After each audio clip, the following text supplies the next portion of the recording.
Good morning! Papa-harvest na nga kami ng palay ng mga araw na yan. Kaya naman nung pagka-uwi nga ni asawa galing work ay inaya ko na nga agad siya para mamalengke. Bili nga kami ng 4 na kilo ng bangus para nga sa magiging lunch namin mamaya dun sa farm. Yun nga lang after namin mamalengke ni asawa at pagka-uwi namin ng bahay ay matatagalan pa nga daw yung harvester. Kaya naman hindi na nga din namin nagawa pang lutuin yung binili naming isda. Yung mga bandang 1 PM pa nga nung makarating yung mag-harvest ng palay dun sa may bukid. And sakto lang din naman yung dating namin dito sa farm at saka naman nagsimula yung pag-harvest ng palay. 1 hektarya nga pala itong farm ni asawa at napakabilis lang nga din nilang ma-harvest yung mga palay. Hindi nga masyadong kagandahan yung naging ani ngayong cropping na to dahil dinapuan nga ng sakit yung mga palayan ngayon. Grabe, halos lahat nga ng mga magsasaka dito sa may amin ay failure talaga yung mga naging harvest. First time nga din namin to mga mare na ganito lang kaliit yung naging harvest namin. Pero kahit ganun nga yung nangyari ay magpasalamat pa rin tayo sa Puong May Kapal dahil nga may na-harvest pa rin tayo kahit papano. Kung dati nga ay nag-harvest kami dito ng mga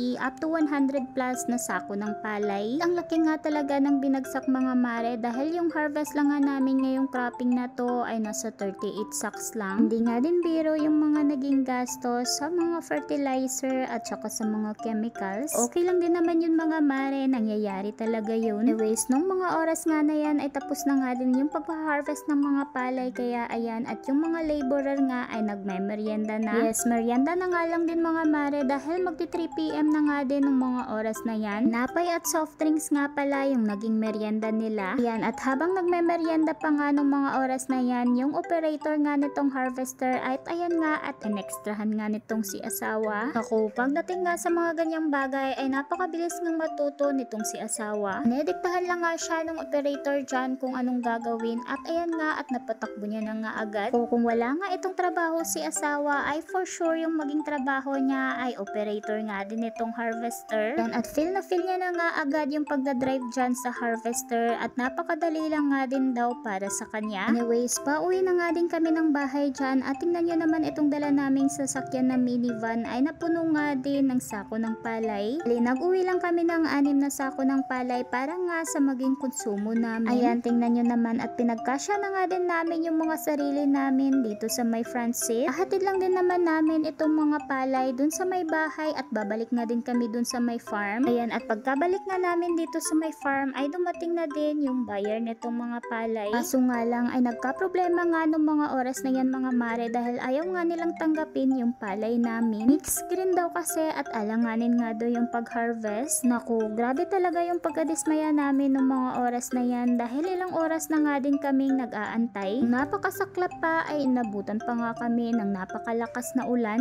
dahil hindi nga nila tinanggap yung aming palay kaya ayan at dali-dali na din kaming naghanap ng ibang buyer. Parang stress na nga din kami nung mga oras na yan, buti na lang at nagpakita nga itong napakagandang rainbow. Ayan, at tingnan nyo naman at padilim na nga din nung mga oras na yan at pabalik-balik pa nga din kami dun sa may aming farm. Nagmotor na nga kami ni asawa dyan para mas mapabilis. So nga lang ay bigla nga kaming napahinto dahil padating na nga yung napakalakas na ulan. Kaya bigla nga kaming umatras ni asawa at umuwi na nga lang ng bahay at kinuha na ulit yung sasakyan. Kanina nga pala habang wala kami sa farm ay si mother-in-law at saka yung sister-in-law ko nga yung nagbabantay. Grabe, kawawa nga yung naging sitwasyon nila dahil basang-basang nga sila ng ulan. Mga time na yan ay kaming dalawa na nga lang ni asawa yung nagbabantay dyan. At hinatid na nga lang din kami nila ng pagkain. Buti na lang talaga at tumigil na din yung ulan. Nung mga bandang 8:30 na nga yan ng gabi tsaka pa nga dumating yung buyer nitong palay. Grabe, mga ilang oras din kaming nag-aantay doon at nilamok na nga kami ng bongga.